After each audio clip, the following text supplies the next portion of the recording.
当发动机喝了可口可乐，哎呦我去！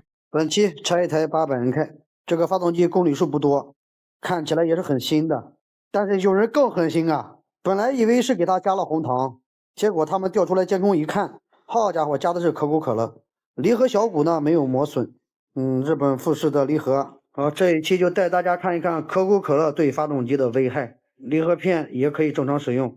本来吧，作为车主多喝可口可乐，它就容易发胖，会影响车辆的性能。这个倒好，直接给你把发动机干废了。大家来瞅一瞅，机油都被搞成这个样子了，真损啊！呸！我跟你讲，已经没有人味了。